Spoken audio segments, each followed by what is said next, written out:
청년 여러분, 우리는 살다 보면 참 억울한 일들을 많이 겪습니다. 여러분, 억울한 일들 좀 겪으셨나요?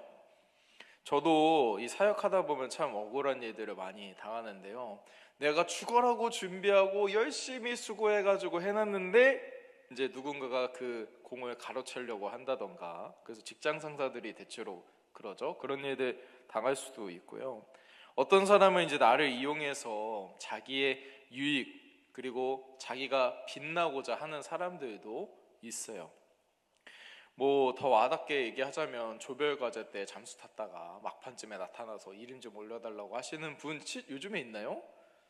요즘에 그렇게 했다가 난리 나나요? 저한테 실제로 있었거든요. 그래서 나는 못하겠으니까 이렇게 해달라, 이런 분들도 있었어요. 그런 사람들이 많이 있는 것 같습니다. 이런 경험들 할 때 우리는 솔직한 말로 저는 한 대 쥐어받고 싶을 때도 있어요. 아유 진짜, 이러면서 속상해가지고 그럴 때도 있죠. 그러면서 큰 분노를 우리가 느끼게 됩니다. 그런데 우리 믿음의 사람들은 이런 상황 속에서 어떤 신앙적 태도를 가져야 할지, 억울한 일들이 있고 또 때로는 다른 사람들에게 이용당해서 괴로울 때도 있는데, 이럴 때 우리 믿는 사람들은 어떻게 해야 될지, 우리 믿는 사람들이 사람의 인정이 아니라 하나님의 인정을 바라보는 신앙을 가져야 된다는 것을 우리가 기억했으면 좋겠습니다. 억울한 일들이 있지만 사실은 사람적으로 생각하면 너무 억울하고 화가 나지만, 사실은 하나님께서 그 모든 것들을 다 알고 계시고 사람의 인정이 아니라 하나님의 인정이 중요하다는 것을 우리가 기억했으면 좋겠습니다. 하나님은 우리가 어느 곳에서 어떤 마음으로, 어떤 마음가짐을 가지고 어떻게 일하고 있는지를 전부 다 알고 있습니다. 우리의 수고함, 우리의 생각, 그리고 판단, 정직함까지도 모든 것을 하나님께서 지켜보고 계신 것입니다. 그런데 더 중요한 것은 하나님께서 그렇게 지켜보고만 계시지는 않는다는 겁니다. 하나님께서 하나님의 때에 하나님의 방법으로, 하나님의 방식으로 모든 어려움과 어려운 힘든 일들을 다 해결해 주시고 갚아 주신다는 것을 우리 학생들 우리 청년 여러분들 기억했으면 좋겠습니다. 오늘 본문 말씀에 등장하는 이 야곱과 라반의 이야기를 통해서 우리는 이 사실을 깨달을 수가 있습니다. 여러분, 야곱이 20년 동안이나 외삼촌 라반의 집에서 노동 착취를 당했어요. 20년 동안. 라반은 틈만 나면 여러분 야곱을 속이려고 들었어요. 그리고 자신의 편의와 이익을 위해서 물불 가리지 않고 계속해서 이렇게 야곱을 괴롭혔습니다. 사기를 치고 불공정한 일들을 하고 자기만을 위해서 모든 일들을 결정하고 행동했던 거예요. 이런 상황 가운데 야곱은 계속해서 정직함을, 하나님 앞에서 정직하려고 노력했습니다. 결국 하나님께서는 이 야곱을 붙드셨고 라반의 속임수를 피해서 하나님의 뜻대로 나아갈 수 있도록 인도해 주셨습니다. 우리 오늘 말씀을 통해서 세상의 불의함과 억울함 속에서 우리가 어떤 신앙적 태도를 가져야 할지 함께 살펴보기 원합니다. 저는 첫 번째로 우리는 하나님 말씀 중심으로 돌아가는 삶을 살아야 된다라고 말씀드리고 싶습니다. 하나님 말씀 중심으로 돌아가는 삶. 본문 25절 하반절 말씀에 보면 이렇게 말씀하고 있는데요. 야곱이 라반에게 이르되 나를 보내어 내 고향 나의 땅으로 가게 하시되 라고 말씀하고 있습니다. 야곱이 라반한테 얘기합니다. 나 고향으로 돌아갈 수 있게 좀 해주세요. 나를 보내서 내 고향 나의 땅으로 갈 수 있게 해주세요 라고 말을 하고 있는 것입니다. 여러분, 이게 어떤 의미로 들리시나요? 자, 예전에 얘기까지 다 생각을 해보면 에서형 막 돼가지고 장자권 막 이렇게 해가지고 도망 나왔어요. 죽을까봐. 그리고 이제 외삼촌 라반의 집에 왔단 말이죠. 근데 일을 20년 동안 이렇게 하다가 이제 나 좀 집에 보내주세요 이렇게 얘기를 해요. 그러면은 우리는 대부분 이렇게 이해를 할 겁니다. 엄마 보고 싶나 보다, 고향으로 돌아가고 싶나 보다, 가가지고 좀 평안하게 살고 싶은가 보다, 이렇게 생각할 수가 있어요. 그런데 있잖아요, 이 본문에 대해서 잘 생각을 해보면 그런 의미도 분명히 있었겠지만 더 중요한 것은 내 고향, 나의 땅으로 돌아가겠다라는 의미가 하나님의 약속, 하나님의 언약의 땅으로 돌아가겠다라는 의미를 갖고 있는 것을 우리가 기억해야 됩니다. 그냥 나 집으로 돌아가서 좀 편하게 부모님이랑 살게 해주세요. 에서형도 조금 화를 누그러뜨리지 않았을까? 한번 돌아가 볼게요. 이런 의미가 아니고 하나님께서 약속하신 그 땅, 하나님이 언약하신 그 땅으로 다시 돌아가겠습니다. 어떻게 보면 하나님의 말씀대로 다시 돌아가겠습니다. 이런 의미가 되는 겁니다. 지금까지 우리가 보았던 야곱의 모습은 어땠습니까? 갖고 싶은 게 있으면 아버지라도 가족이라도 속여가지고 사기쳐서 쟁취하던 사람입니다. 자기 중심적이고 자기만 생각하고 사람 중심적인 삶을 살고 있었습니다. 그런데 야곱이 점점 변화되는 것을 우리는 볼 수가 있어요. 자기 중심, 사람 중심이던 야곱이 하나님 말씀 중심으로 조금씩 바뀌고 있었던 겁니다. 이 야곱은 외삼촌 라반을 만나고 레아와 라헬을 바꿔치기 당했습니다. 기억나시죠? 그래가지고 결혼식 끝나고 보니까 뭐야, 라헬인 줄 알았는데 레아네 7년, 그러면서 또 7년, 14년 동안 고생을 했습니다.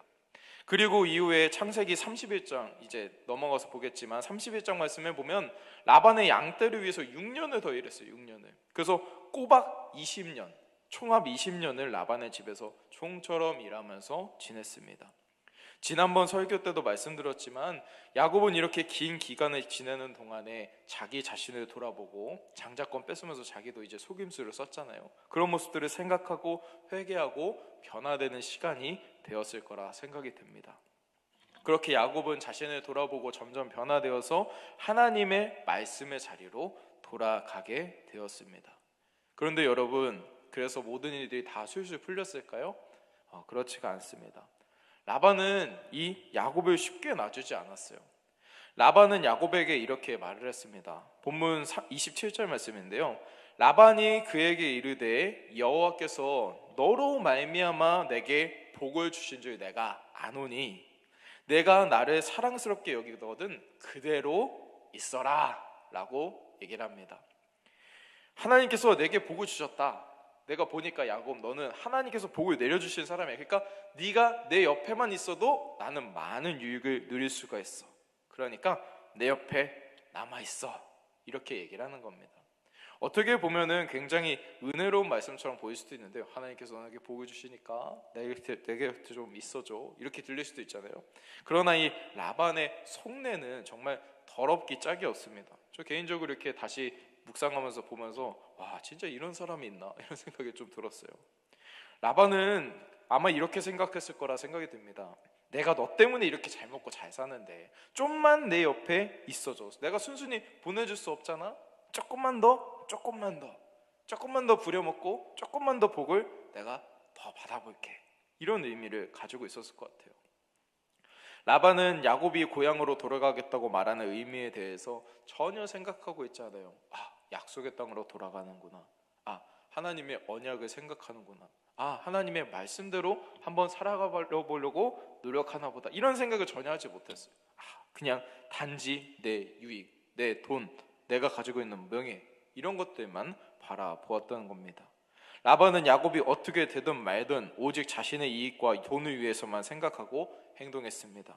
라반은 이렇게 철저히 세상적이고 자기 중심적인 생각을 가지고 있었습니다. 여러분, 우리 주변에도 잘 살펴보면 라반 같은 사람들이 있습니다. 있나요?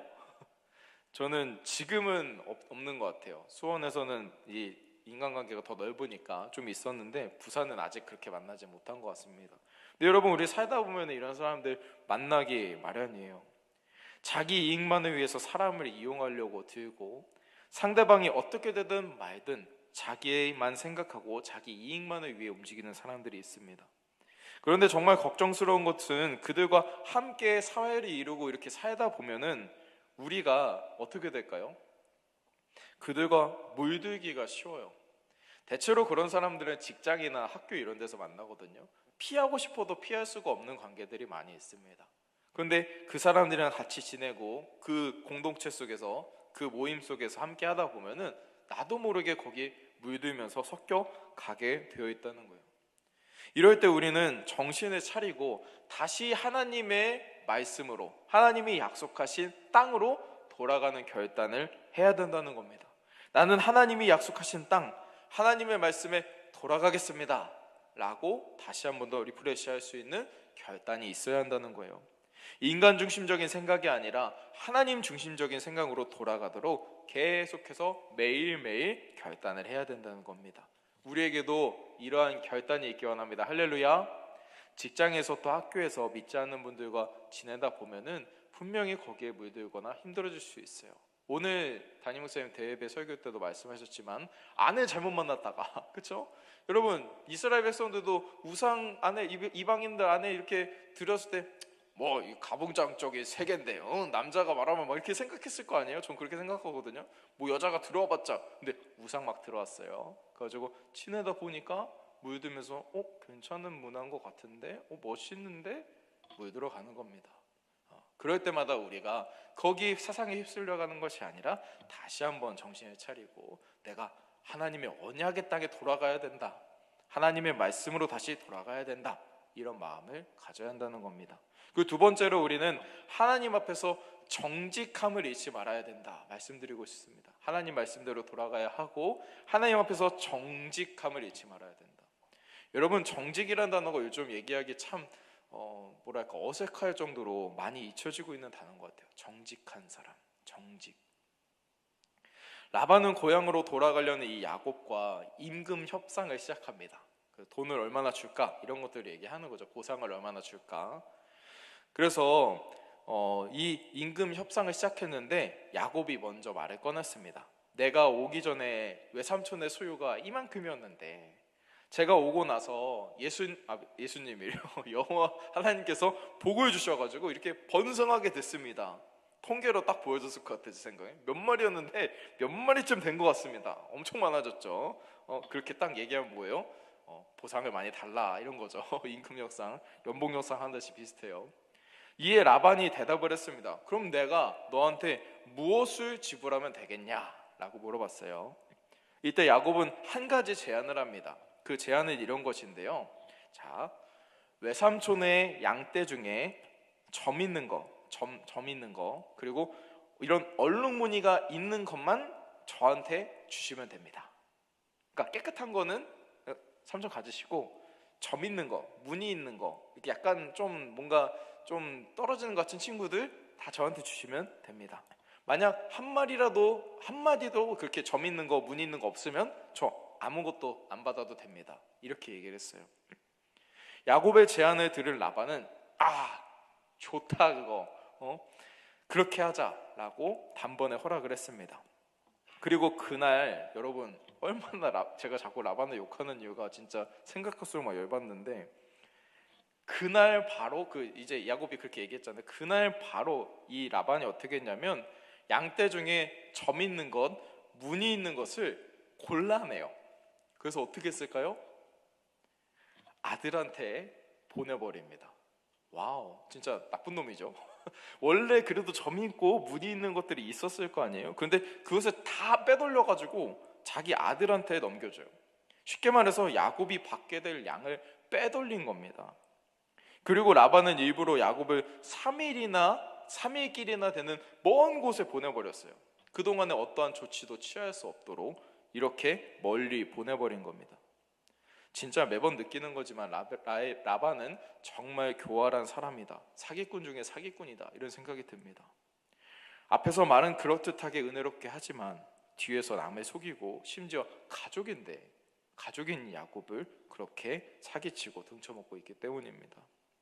야곱이 이러한 라반의 계략을 모르고 있었을까? 저는 생각해 보는데 모르고 있지 않았을 거라 저는 개인적으로 생각이 듭니다. 20년 동안 같이 살았어요. 그리고 허구한 날 사기치고 등쳐먹고 속여서 나를 괴롭히려고 하는 사람이에요.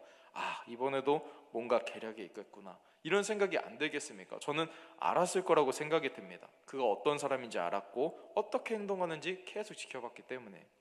그럼에도 야곱은 외삼촌 라반이 시키는 대로 순순히 따라요. 아니 그거 왜 아들한테 이렇게 해서 하십니까? 나 왜 3일이나 되는 멀리 이거 뭐야? 나 아무것도 못하게 하려는 거 아니야? 이런 얘기들을 하지 않고 순순히 시키는 대로 다 해요. 왜 그랬을까요? 저는 야곱이 하나님이 정직한 자들의 발걸음을 인도하신다는 것을 확신했다고 개인적으로 생각을 합니다. 자기가 원래 사기치고 속임수 쓰는 사람이었는데 이제 변화돼서 정직한, 하나님 앞에서 그래도 정직한 삶을 살려고 노력하게 바뀌었어요. 하나님께서 분명히 정직하게 행하는 나에게 이렇게 손해를 끼치지 않으실 것이다 라고 생각을 했다고 저는 생각합니다. 그래서 라반이 시키는 대로, 상황이 흘러가는 대로 순순히 몸을 맡겼습니다. 야곱이 진짜 많이 변했죠. 이전과 같이 속임수를 쓰는 것이 아닙니다. 야곱은 계속되는 뻔히 보이는 속임수 속에서도 똑같이 속임수로 응수하지 않고 끝까지 하나님 앞에서 정직함을 잃지 않았습니다. 청년 여러분, 진짜 말씀드리고 싶습니다. 정직은 손해가 아닙니다. 정직한 건 손해보는 게 아니에요. 정직은 하나님께서 일하시는 통로와 같습니다. 불리한 조건, 속임수, 수많은 공격, 그 안에서도 흔들리지 않고 하나님 앞에서 정직하여 살려고 하는 사람, 하나님께서는 그런 사람을 들어 쓰신다는 것을 우리가 기억하기 원합니다. 하나님을 믿는 우리 그리스도인들은 이런 신앙의 태도를 가져야 합니다.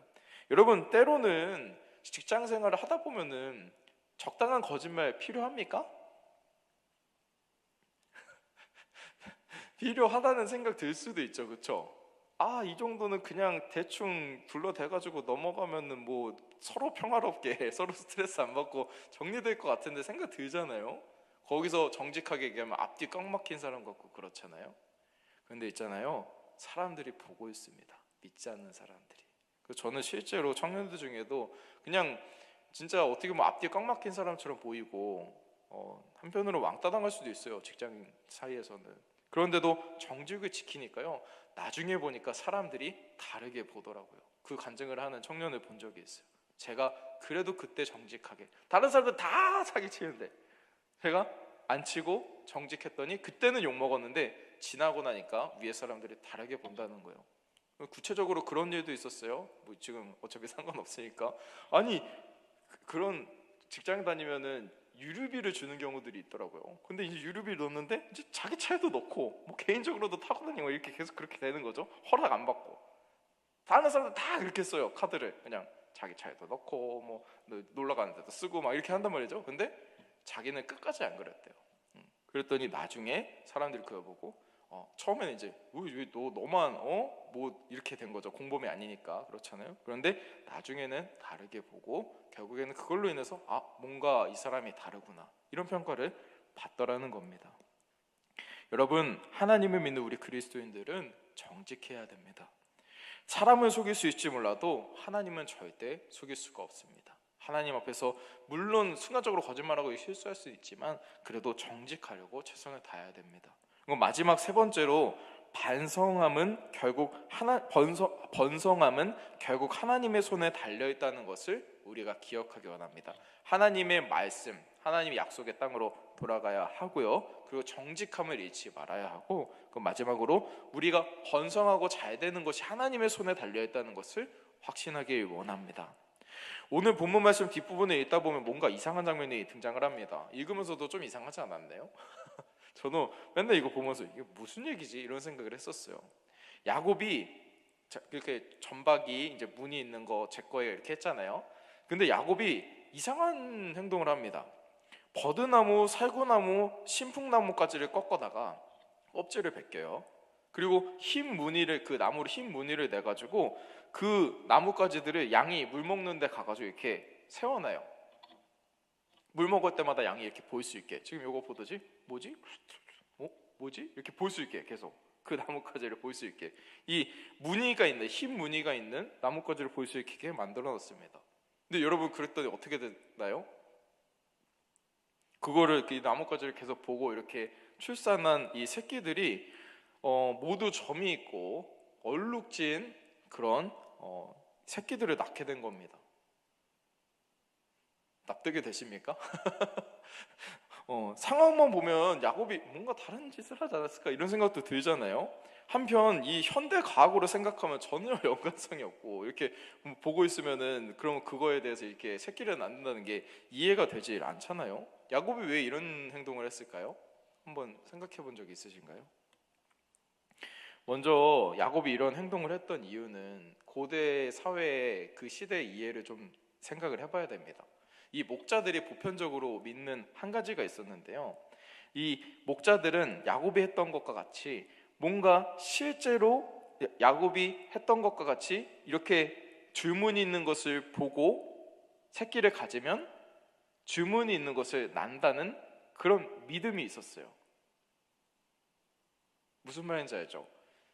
그런 걸 보고, 이게 줄무늬도 줄무늬지만 어떤 것을 보고 먹을 때 어떤 것을 보고 어떤 것을 보면서 지내면 다음 새끼에 이게 영향을 준다고 생각했어요. 전혀 아니잖아요, 지금 생각하면. 그렇죠? 근데 그 당시의 목자들은 그렇게 생각을 했어요. 그래서 이 야곱도 아마 그런 비슷한 생각을 가지고, 그런 믿음을 가지고서 그런 행동을 했던 것 같아요. 정말 근거 없는 이런 허무맹랑한 소리라고 생각이 들지만 야곱은 실제로 그것에 대해서 효과를 봤다고 성경이 기록하고 있어요. 어떻게 이런 일이 가능했을까요? 저는 하나님이 야곱을 도우셨기 때문에 이게 가능했다 생각이 듭니다. 사실 그거 미신이잖아요. 주문이 있는 거 보고서 새끼 난다고 주문이 나온다는 게 말이 안 되잖아요, 그렇죠? 그런데 그런 일들이 실제로 일어날 수 있었던 것은 하나님이 야곱을 도우셨기 때문이다. 번성함이 하나님의 손에 있는데 그 번성함으로 야곱을 도우셨기 때문에 이 일이 가능했다고 생각이 듭니다. 왜 또 이렇게 생각하냐면 뒤에 가서 창세기 31장 9절 말씀에 보면 야곱이 이렇게 고백을 하는데요, 하나님이 이같이 그들의 아버지의 가축을 빼서 내게 주셨느니라 라고 말씀하고 있어요. 그래서 내가 지금 이렇게 가축을 나중에 많이 갖게 됐잖아요. 다음 주에 나오겠지만 많이 갖게 됐는데 이렇게 많이 내가 가질 수 있었던 것은 하나님이 이 아버지의 가축을 뺏어서 나한테 줬기 때문이다. 하나님 때문에 이게 가능했다라고 야곱이 고백하는 것을 볼 수 있습니다.